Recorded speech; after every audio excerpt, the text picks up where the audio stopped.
ሰዎች በድብቅ እንደሚጠሏችሁ ማሳያ 10 መንገዶች አሉ። እንደሚታወቀው ፈገግታ ሁሉ እውነተኛ አይደለም። አንዳንዶቹ የሚለማመዱት ወይም ደግሞ በትሬኒንግ የሚመጣ ፈገግታ አለ፣ ሰዎችን ለማስመሰል ሲባል ማለት ነው።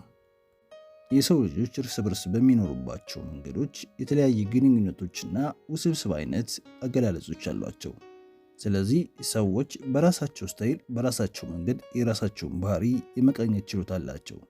ስለዚህ እናንተን እንደሚጠሏችሁ፣ እንደሚወዷችሁ ሁሉንም ነገር ማስመሰል ይችሉበታል። አንዳንድ ሰዎች ስሜታቸውን በግልጽ ሲገልጹ፣ ሌሎች ደግሞ በጣም ይደብቋቸዋል።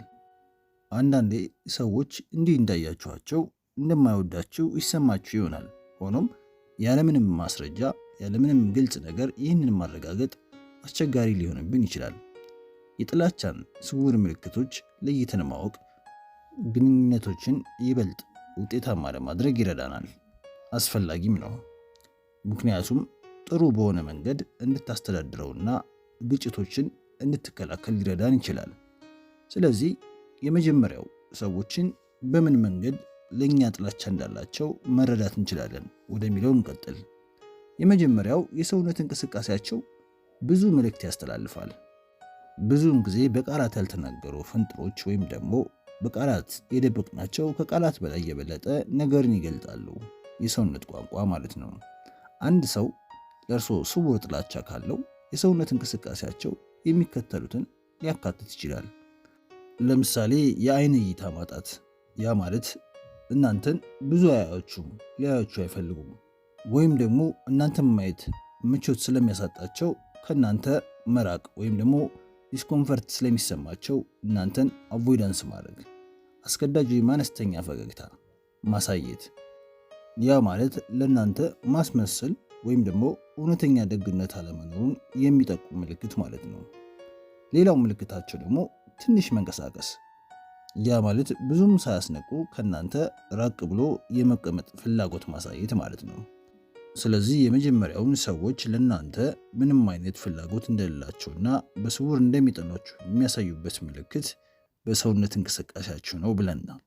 ምልክቶችንም አይተናል። ሁለተኛው ደግሞ ሌላው ምልክት ማለት ነው፣ አጠር ያለ ወይም ጥልቀት የሌለው መልስ ይሰጣሉ። ብዙ ጊዜ ለእናንተ ፍላጎት ከሌላችሁ፣ ብዙም የማይወዳችሁ ሰዎች፣ እናንተ ጋር ሲያወሩ ብዙ ኮንፈርት የማይሰማቸው ሰዎች የሚመልሱት መልስ አጠር ያለ ወይም ደግሞ ጥልቀት የሌለው መልስ ነው። ይህ ማለት የጋለ ስሜት የጎደለው ጭውውት፣ ከበስተጀርባ ያለው ጫጫታ ብቻ ነው። ያ ማለት እናንተ ጋር በሚያወሩበት ሰዓት ጥሩ ሙድ ውስጥ አይደሉም። እናንተ ታወራላችሁ፣ እነሱ ደግሞ ትንሽ አጠር ያለ መልስ ነው የሚሰጡት። ስለዚህ የእናንተ ወሬ ከጫጫታ የዘለለ አይደለም ማለት ነው። አንድ ሰው ብዙውን ጊዜ በአንድ ቃል ምላሽ የሚሰጥ ከሆነ ጥልቅ ውይይት ከማድረግ ቢሸሽ ወይም ደግሞ ጉዳዩን ለመለወጥ ቢጣደፍ ከእናንተ ጋር የመተባበር ፍላጎት እንደሌለው ሊጠቁም ይችላል። ምንም እንኳን አንዳንድ ግለሰቦች በተፈጥሯቸው ዝምተኛ ቢሆኑ። ሶስተኛው ሰዎች ለእናንተ ግድ እንደሌላቸው ወይም ደግሞ የምታደርጉት ነገር እንደማይዋጥላቸው ወይም ደግሞ እንደሚጠሏችሁ የምታውቁበት መንገድ በእቅዳቸው ውስጥ አያካትቷችሁም። ያ ማለት ብዙ ጊዜ የሥራ ባልደረባ ሊሆን ይችላል፣ ጓደኞቻችሁ ሊሆኑ ይችላሉ። አብዛኛውን ጊዜ በቡድን ሆነው በሚያከናውኑት ዝግጅቶች ላይ ሳያካትቷችሁ እንደሚረሳችሁ አስተውላችሁ ታውቃላችሁ? አንድ ሰው ለእናንተ አሉታዊ ስሜት ሲያድርበት ከእናንተ ጋር በቀጥታ መገናኘት ከሚያስፈልጋቸው ማህበራዊ ሁኔታዎች ሁሉ ሊያርቃችሁ ይችላል ወይንም ላያካትቷችሁ ይችላሉ። ስለተከናወኑት ነገሮች በተደጋጋሚ ካበቃ በኋላ በምታውቁበት ጊዜ ከሰዎች መገለልን እያመላከታችሁ ሊሆን ይችላል። አራተኛው ለእናንተ ጥላቻ ያላቸው ሰዎች ወይም ደግሞ ብዙ እናንተ ማግኘት የማይፈልጉ ሰዎች የሚያሳዩት ምልክት የቃላት ምርጫቸውና ቃናቸው አግባብነት የሌለው ነው። ያ ማለት ብዙ ጊዜ ቃላቶች ስሜቶቻችንን ሊሸፋፍኑ ይችላሉ። ሆኖም ግን የድምፁ ቃና እውነታውን ይገልጣል። አንድ ሰው ጨዋ ሆኖ በሚናገርበት ጊዜም እንኳን ግን በንግግራቸው ወቅት ሞቅ ያለ ስሜት ወይም ደግሞ የደስታ ስሜት ሊያደርብህ ይችላል። ግን በሚናገሩበት ጊዜ ድምፃቸው የደበዘዘ፣ የተበሳጨ ወይም የሚያበሳጭ ነገር እንዳለ የሚጠቁም ከሆነ በስውር ቂም መያዝ ወይም ደግሞ ፍላጎት ማጣት ሊጠቁም ይችላል። አምስተኛው ለአንተ ጥሩ ስሜት የሌላቸው የሚያንጸባርቁት ባህሪ ደግሞ ያንተን ወይም ደግሞ የእናንተን ስኬቶች ብዙም አምነው አይቀበሉም። ያ ማለት ምንም አይነት ስኬት ውስጥ ቢሆኑ እነሱ እናንተ ታደርጉታላችሁ ብለው ማመን አይፈልጉም። ለእናንተ መጥፎ ስሜት ያለው ግለሰብ ያገኛቸውን ነገሮች ማድነቅ ሊከብደው ይችላል። ለምሳሌ ጥሩ እድገቶችን ብትነግሯቸውና እነሱ ደግሞ በምላሹ ቀለል ያለ ምላሽ ወይም ፈገግ ብለው እንደመተው አይነት ነገር ወይም በጭውውት ወይ እያወራችሁ ያለ ፈጣን ርዕስ ለውጥ ካጋጠማችሁ ቅናት ወይም ደግሞ ምቀኝነት ተሰምቷቸው ሊሆን ይችላል። ስድስተኛው ከአካላዊ ግንኙነት ይርቃሉ። ሰዎች በተፈጥሯቸው በትከሻ ሰላም መባባል፣ የእጅ መጨባበጥ ወይም በእጃቸው ላይ የሚነኩ ለስለስ ያሉ አካላዊ ግንኙነቱን ይካፈላሉ። አንድ ሰው ከእናንተ ጋር ምንም አይነት አካላዊ ግንኙነት ከመፍጠር ቢቆጠብ፣ ነገር ግን ከሌሎች ጋር ይህንን ነገር ቢያደርግ ይህ የጥላቻ ስሜት እንዳለ የሚጠቁም ሊሆን ይችላል። ሰባተኛው ቀስ ብለው ወይም ደግሞ ነገሩን አዘግይተው ምላሽ ይሰጣሉ፣ አሊያም ጨርሰው ሙሉ ለሙሉ በዛ ነገር ላይ እናንተ ለጠየቃችኋቸው ጥያቄ ምላሽ አይሰጡም። ለምሳሌ የዘገዩ ምላሾች ሁልጊዜ በስራ የተጠመዱ አይደሉም። ያ ማለት አንድ ሰው ለምሳሌ ቴክስት ልካችሁላቸው ቶሎ ማይመልሱ ከሆነ ምክንያት የሚሆነው በስራ ወይም ደግሞ ሳይመቸኝ ቀርቶ የሚል ነው። ግን እንደነዚህ አይነት መልሶች ሁሌ የሚመልስላችሁ ሰው አለ። እነዚህ የዘገዩ ምላሾች ሁልጊዜ በስራ የተጠመዱ አይደሉም። አንዳንድ ጊዜ ቅድሚያ ሊሰጣቸው ከሚገቡ ነገሮች ጋር ይያያዛሉ። ስለዚህ እናንተ ለምላሽ ቅድሚያ የሚሰጣችሁ ሰዎች አይደላችሁም ማለት ነው። አንድ ሰው ለእናንተ ጥሩ ስሜት ከሌለው መልእክቶቻችሁን ለምትሰጡት ምላሽ ይዘገያል። ሙሉ በሙሉ ችላ ሊል ይችላል፣ ወይም ደግሞ ተጨማሪ ውይይት እንዳታደርግ በሚያደርግ መንገድ መልስ ሊሰጧችሁ ይችላሉ።